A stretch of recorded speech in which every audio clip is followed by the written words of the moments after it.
오늘은 종려주일이라고 하죠. 종려주일. 또 여러 번 들어서 잘 알고 있겠지만 그 종려주일이라는 말이 용어가 이 말이 왜 생겼느냐? 저 예수님께서 마태복음이나 마가복음이나 누가복음이나 요한복음 그 사복음서에 다 나와 있는 내용이거든요.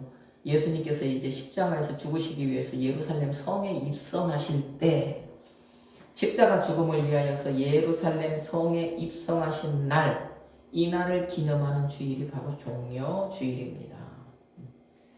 예수님께서 이날 나귀를 타고 예루살렘에 입성하셨죠. 이때 입성하실 때 어떻게 해요? 그 예루살렘에 많은 사람들이요, 겉옷을요 길에 펴고 종려나무 가지를 흔들면서 호산나 호산나 다윗의 자손이여 찬송하리로다. 주의 이름으로 오시는 이여 가장 높은 곳에서 호산나. 스가랴서 9장 9절에 그 예언된 그 메시아의 도래, 메시아가 오시는 사건, 그것을 기억하면서 예수님을 그렇게 메시아라고 외쳤던, 예수님이 죽으러 예루살렘에 입성하실 때 그 사건을 이제 기념하는 거예요. 스가랴 9장 9절 말씀에 예언된 그대로 예수님께서 그렇게 나귀 새끼를 타고 예루살렘에 입성을 하시잖아요. 바로 그것을 이제 기념을 할 겁니다. 그런데 그렇게 예수를 외쳤던, 예수님의 예루살렘 입성을 기뻐하던 그 군중들은 그 예수님이 예루살렘에 들어갈 때 메시아, 선지자, 왕이다. 우리의 메시아다. 우리의 선지자다. 우리의 왕이다. 그렇게 외쳤고, 그게 이제 그 사람들이 왕을 맞아들이던 풍습이었단 말이에요. 왕이 들어올 때 겉옷을 길에 깔고 종려나무, 이 종려나무라는 게 사실 이 기쁨, 이런 의미란 말이에요. 우리나라 지금 성경은 중국의 영향을 받아 종려나무라고 표현을 했지만 이게 그 땅에 가면 대추야자라고 해서 익으면 굉장히 그래서 그 나라에서는 그 대추야자 그 나무를 꿀나무라고 할 정도로 그런 단 열매를 맺는 거예요. 이 사람들이 있어서 굉장히 중요한 어떤 영양의 공급원이 되는 나무입니다. 그래서 그 나무가 그래서 기쁨이라는 것을 상징을 하는 거예요. 그런 나무를 막 흔들었잖아요. 자기의 왕이 오셨다고, 예언된 선지자가 오셨다고, 저 스가랴서 9장 9절에 예언한 메시아가 오셨다고. 그런데 그랬던 그들이요, 5일이 지나자 어떻게 돼요? 성전 그 권력자들에게 매수를 당해버리잖아요. 다 그 사람들이 돌변해버리잖아요. 그래서 어떻게 해요? 십자가에 못 박으라, 못 박으라 그러죠. 빌라도의 그 앞에서 저 사람은 십자가에 못 박혀야 하겠나이다. 그러고 오히려 그 강도, 바라바라고 하는 강도를 살려달라고 그런단 말입니다.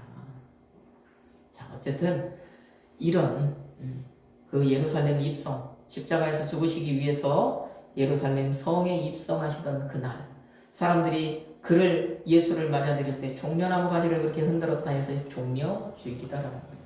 그래서 오늘 이 날이 이제 종려주일이고 이 한 주간이 고난주간이 되는 것이고, 자, 이 고난주간은 이제 예수님의 고난과 십자가의 죽음을 기념하는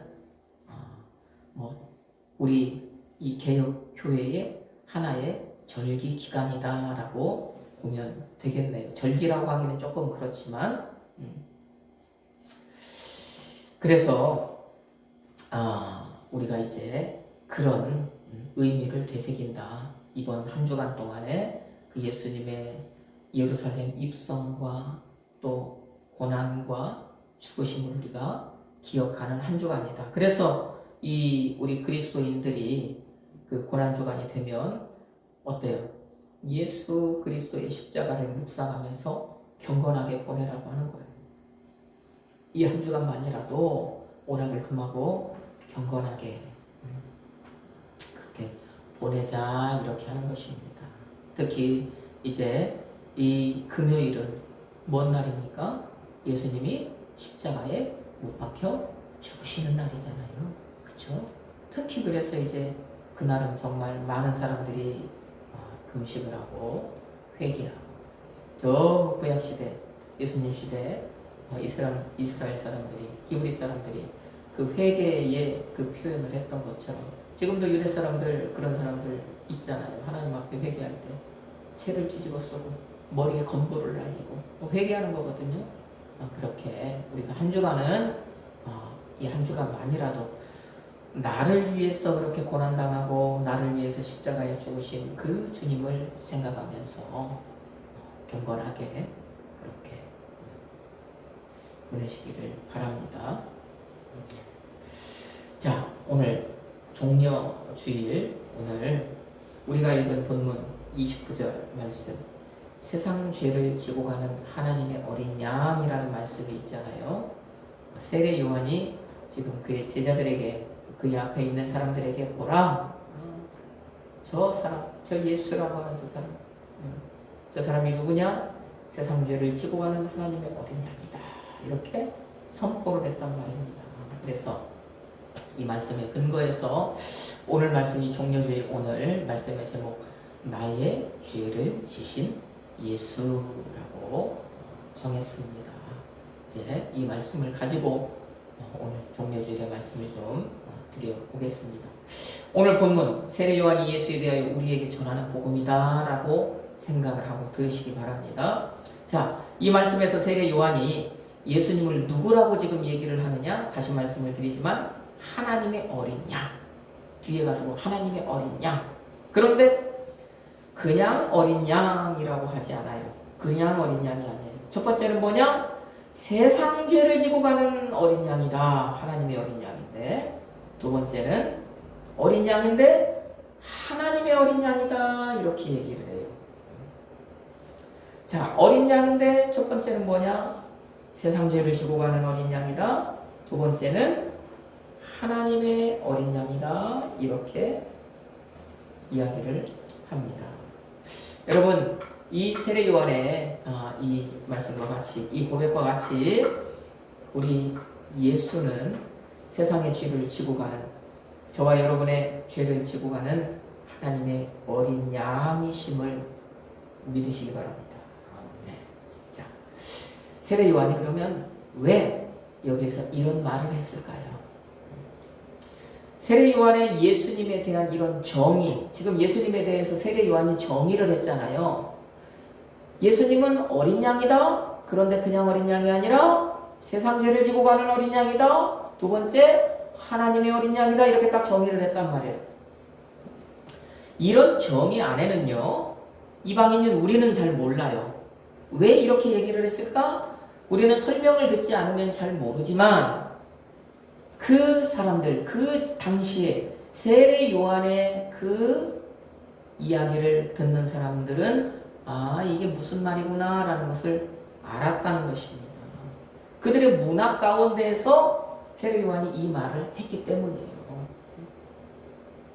자, 그러면 그들에게 어떤 문화가 있었기 때문에 이 사람들은 세례 요한의 저 말이 무슨 이것과 관련된 것이구나, 무슨 의미라는 것을 알게 되었을까? 바로 예수님에 대한 이 세례 요한의 정의는 히브리 사람들이 그 절기던 대속죄일이라고 하는 절기와 연관이 되어 있기 때문입니다. 대속죄일.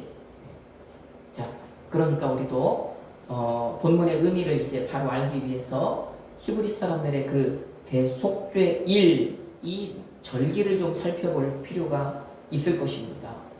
자, 히브리 사람들이 이제 대대로 오늘날까지도 그 지키는 절기인 대속죄일은 언제냐?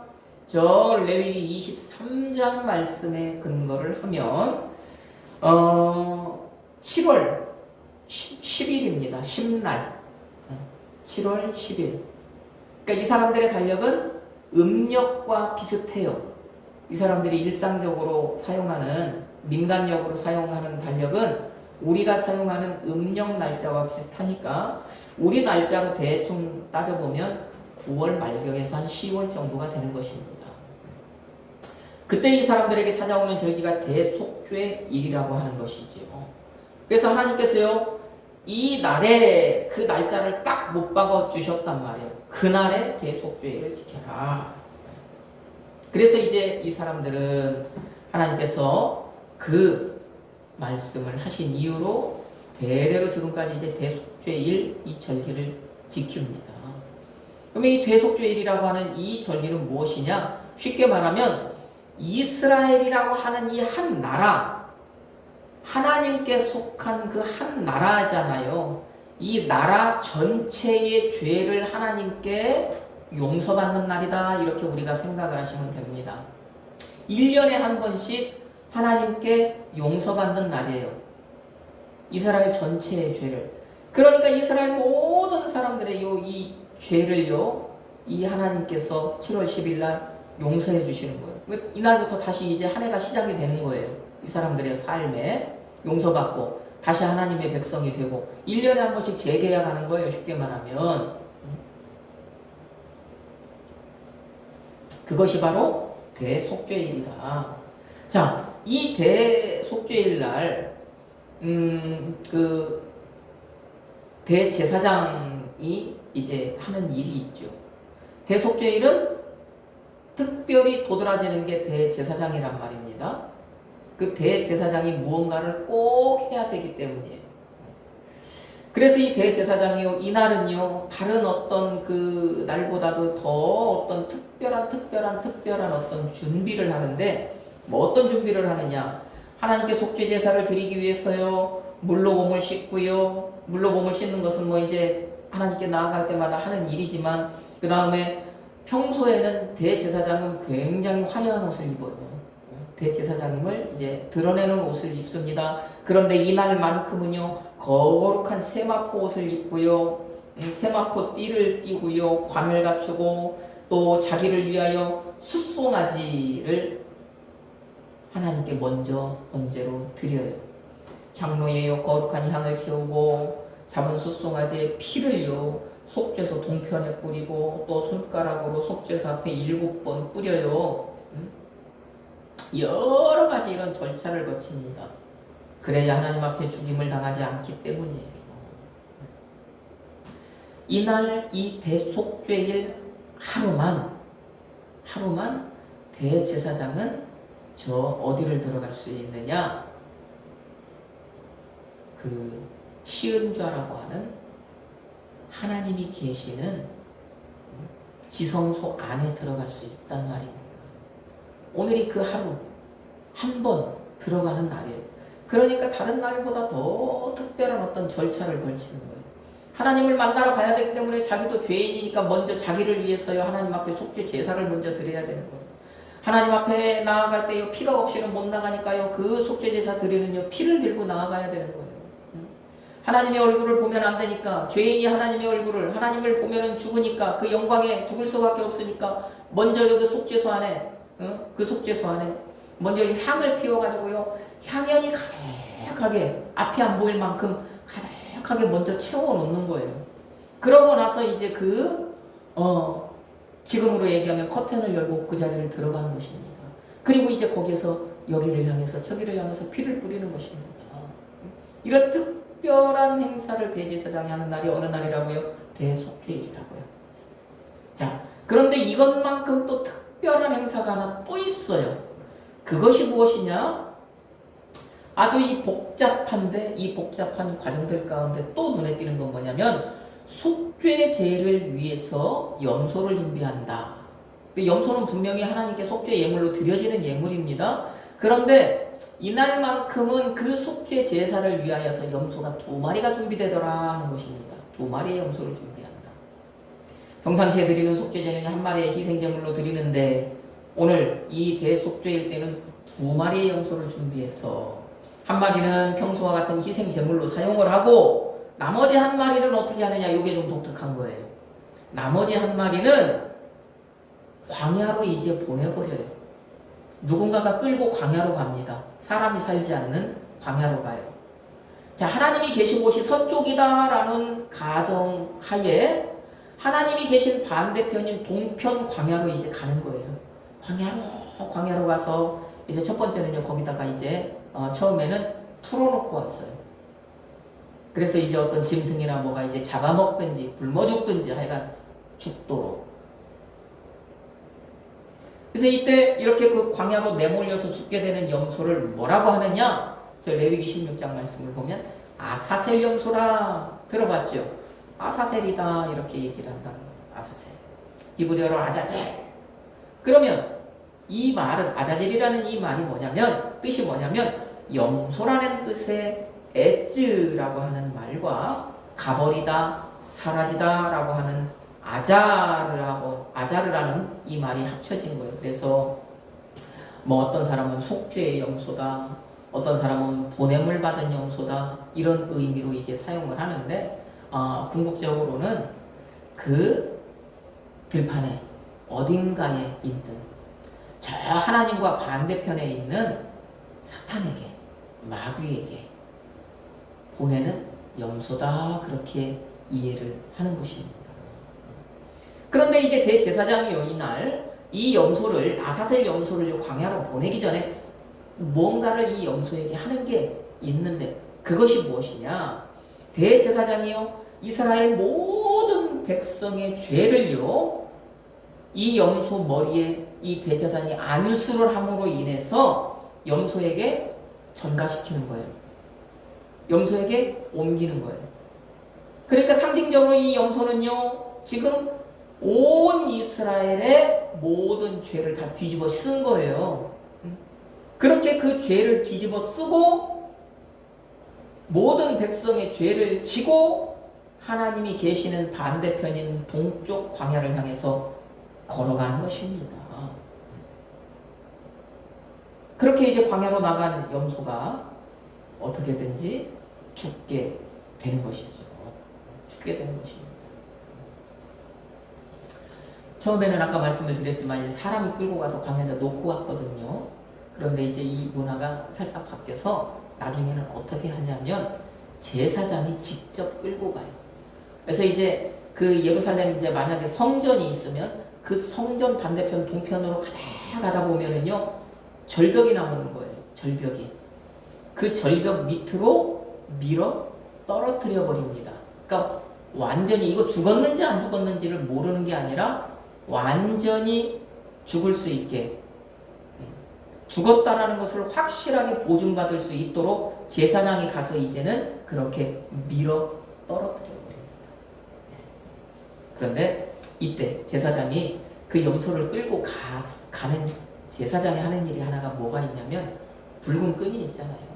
붉은 끈으로 하나는 이제 둘을 나눠요. 붉은 끈 하나를 두로 쫙 나누면 하나는 그것을 염소 뿔에 묶고요. 하나는 자기가 가지고 있는 거예요.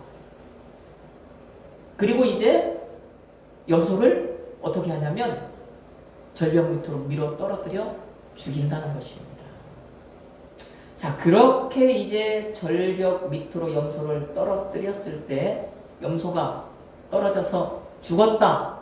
그러면 이스라엘의 전승에 의하면 그 사람들의 내려오는 어떤 그런 전승에 의하면 제사장이 가지고 있던 그 붉은 그 끈이 염소와 나눴던 그 끈이 하얗게 변해. 이게 그러니까 우리는 뭐 믿을 수 없는 이야기일 수도 있지만 그 사람들은 겪었으니까 이런 얘기를 하겠죠. 그러니까 그 얘기가 지금까지도 이렇게 전해져 내려오겠죠. 그래서 성경에도요 그것을 토대로 해서 성경 말씀이 기록된 내용이 있다는 것입니다.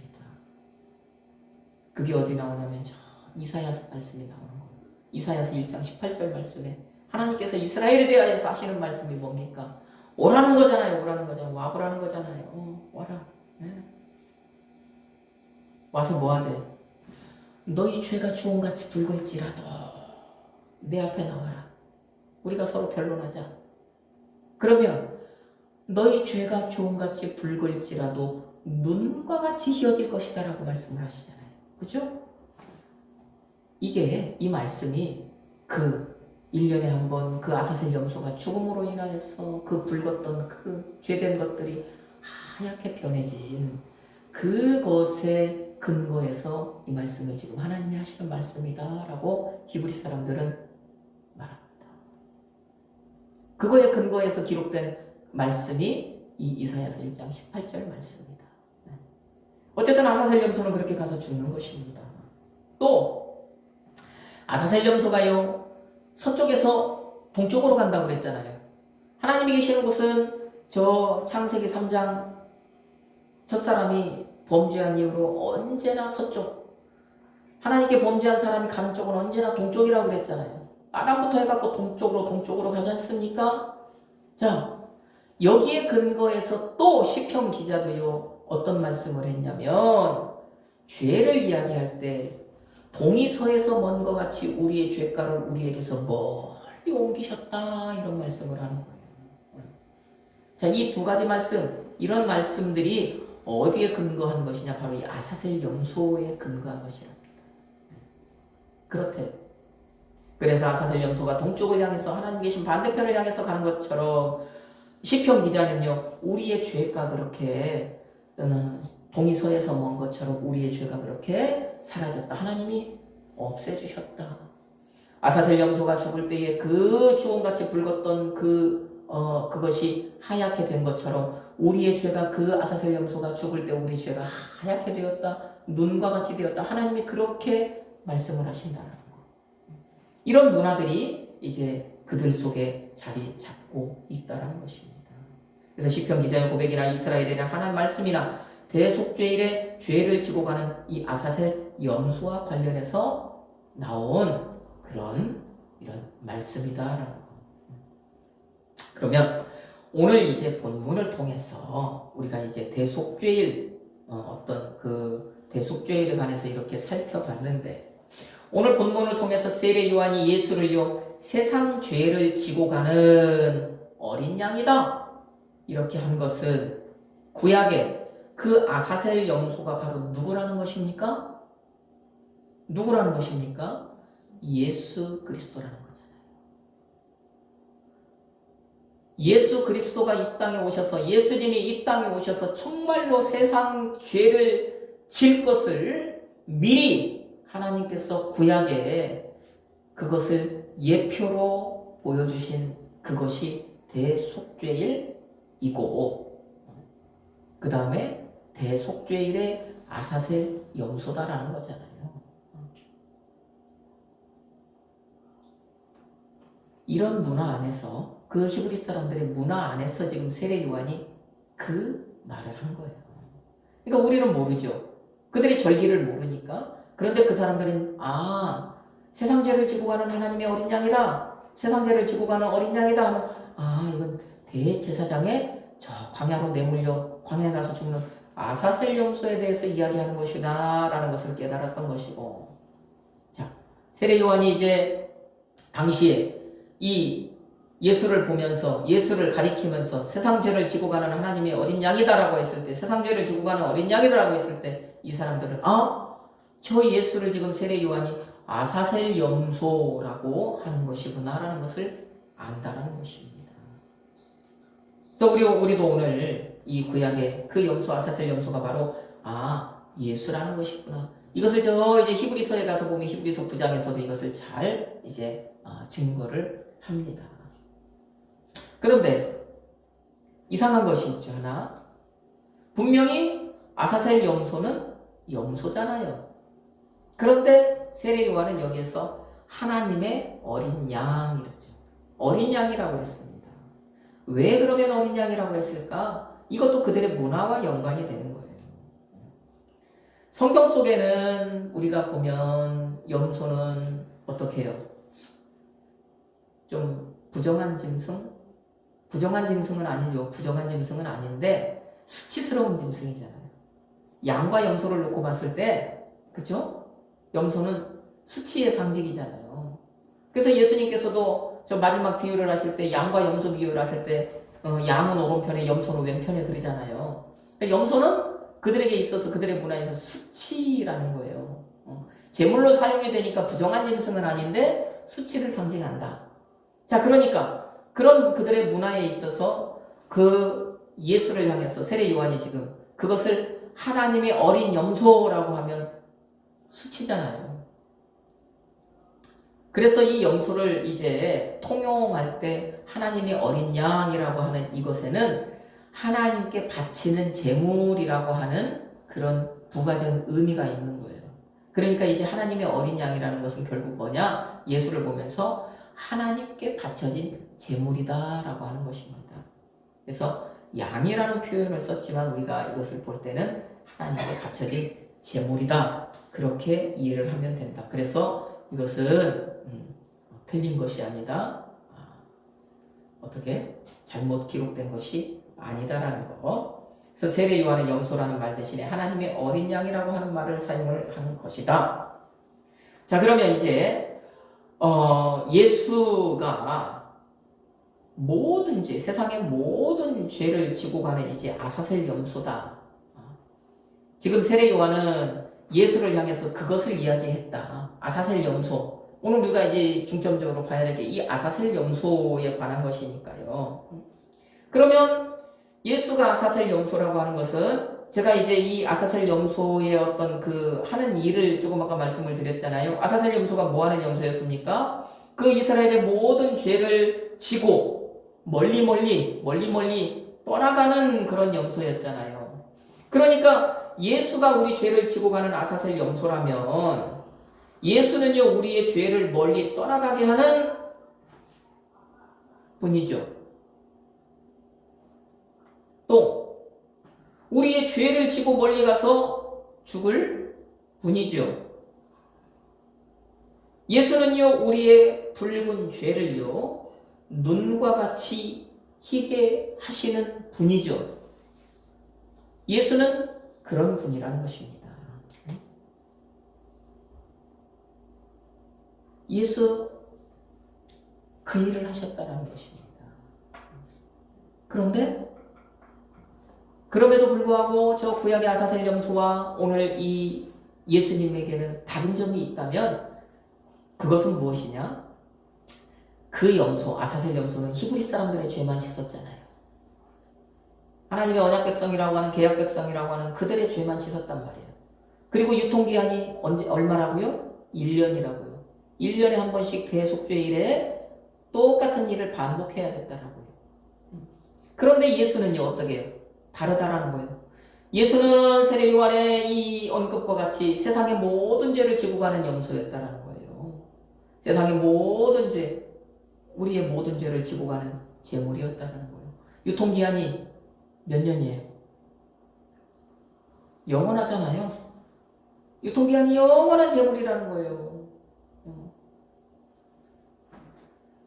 여러분, 아사셀 염소가요, 그 1년에 한 번씩 그 히브리 사람들의 그 언약을 갱신해서 그들로 살게 하는 거, 그 사람들 땅을 차지하면서 살게 하는 그런 염소였다면 예수라고 하는 이 아사셀 염소는요, 하늘나라를 차지하게 하는 그런 제물이잖아요. 이런 점이 다른 것이죠. 그래서 예수는 바로 뭐다? 예수는 바로 나의 죄를 대신 지고 죽으신 제물이다. 나의 죄를 영원히 씻어주고 나의 죄를 씻어 하나님을 대면하고 나의 죄를 씻어 천국에 들어가는 제물이다. 예수님은 그런 분이다. 그래서 이제는 누구든지 그 예수를요, 내 죄를 대신 지신 제물로 믿고 고백하면 예수께서는 어떻게 하신다는 겁니까? 그 죄를 동이서에서 먼 것처럼 시편 기자의 고백같이 동이서에서 먼 것처럼 멀리 옮깁니까? 안 옮깁니까? 옮긴다라는 것입니다. 누구든지 예수를요, 내 죄를 대신 지신 제물로 믿고 고백하면, 그 예수를 믿기만 하면 그 사람의 죄가 얼마나 주홍같이 붉을지라도요, 눈과 같이 희게 하시는 그 제물이 누구라는 거예요? 예수라는 것입니다. 예수의 피가 내 죄를 씻어줌을 고백하면, 그것을 믿으면 어떻게 해요? 우리는요, 하나님을 만나게 되는 거예요. 하나님을 아버지라 부르는 거예요. 천국을 차지하게 되는 것입니다. 이 아사셀 염소는 모형이었다는 것입니다. 이 모형이었던 이 아사셀 염소가 이제 이 신약으로 넘어오면서 예수라고 하는 실체로 나타난 것이고, 그 예수가 하는 일이 보니까 무엇이냐? 대속죄일날 아사셀 염소가 했던 그 일에 비유해서 보니까 예수가 하신 일이 그것이었다라는 거예요. 그래서 우리가 오늘 예수를 믿으면 그 예수를 믿기만 하면은요, 우리의 죄를 속함받는 것입니다. 우리의 신분이 변하는 것입니다.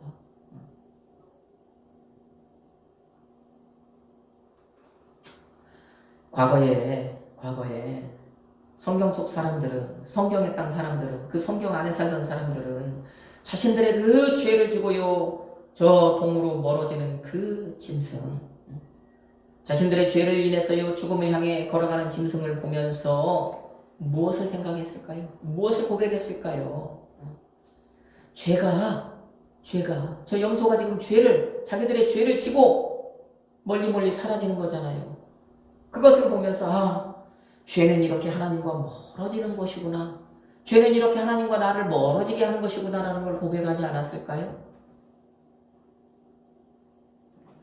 죄가 이렇게 하나님과 나를 멀어지게 한다라는 것은 죄는 그만큼 두려운 것이라는 겁니까? 두렵지 않은 것이라는 겁니까? 두려운 것이라는 거잖아요. 그러니까요, 아담 부부도요, 죄를 짓자마자 두려워하여 숨었나이다 그러잖아요. 두려움이잖아요. 죄는 이렇게 하나님과 나를 멀어지게 하는 두려운 것이구나라는 것을 그들은 깨닫지 않았을까요? 그것을 고백하지 않았을까요? 그러면 오늘을 살아가는 우리는 어때야 돼요? 나를 위해 오늘 죽으시기 위해서 이제 예루살렘에 들어가신 예수님. 이제 앞으로 다가올 저 금요일에 나를 위해서 십자가에 죽으실 저 예수님, 그 예수님을 보면서 우리는 어떤 마음을 가져야 되겠습니까? 우리가 취할 행동은 무엇이겠습니까? 오늘을 살아가는 우리에게도 그때 그 아사셀 염소를 보면서 자신들의 죄를 회개했고, 정말 그 죄를 지고 짊어지고 광야를 향해 가면서 또 그 광야를 가서 죽는 그 짐승을 보면서 죄는 이렇게 죽을 수밖에 없는 것이구나. 죄는 하나님과 멀어지게 하는 것이구나. 죄는 두려운 것이구나. 그런 것을 깨달으면서 그것을 회개했던, 그 죄악된 것들을 회개했던 그들과 같이 오늘 우리도 이런 고백과 회개가 있어야 된다. 그래서 우리가 날마다 하나님을 예배하기에 앞서서, 하나님께 예배하기에 앞서서, 주일 아침에 이 예배에 앞서서 우리가 회개하잖아요. 회개하자고 하는 것이잖아요. 회개하고 하나님을 만나자는 것이잖아요. 그래야 진정한 만남과 교통이 이루어지니까 그러자고 하는 것이잖아요. 그런데 특별히 이 고난주간에는 우리가 더 그 주님을 좀 생각해 보자는 것입니다. 우리가 더 그 주님을 좀 기억해 보자는 것입니다. 나 때문에 고난을 당하고, 나 때문에 저 아사셀 염소가 되어서 그 내 죄를 다 뒤집어 쓰고 십자가 위에서 고난당하고 죽으신 그 주님을 기억하자라는 거예요. 죄는 이렇게 죽음으로 감당해야 될 것이다라는 것을 우리도 고백해야 된다는 겁니다. 그런 것을 고백해야 돼요. 내가 죽음으로 감당해야 될 내 죄를 지고 십자가를 향해 나가신 예수를 보면서 내 죄를 좀 회개하는 그런 경건의 시간을 가져야 된다는 거. 그래서 이 한 주간, 이 종려주의를 지나고 고난 주간을 우리가 살아갈 때 어떤 마음으로 우리가 살아갈 것이냐? 그런 마음으로 살아가시기 바랍니다. 이 한 주간을 지낼 때 나를 위해 고난당하신 예수님이 계신 그곳에 나도 있다라고 하는 그 믿음으로 살아가시기 바라요. 그래서 그곳에서요, 나도 예수님의 그것에 참여하는 마음, 그 마음으로, 그 믿음으로 살아가시기 바랍니다.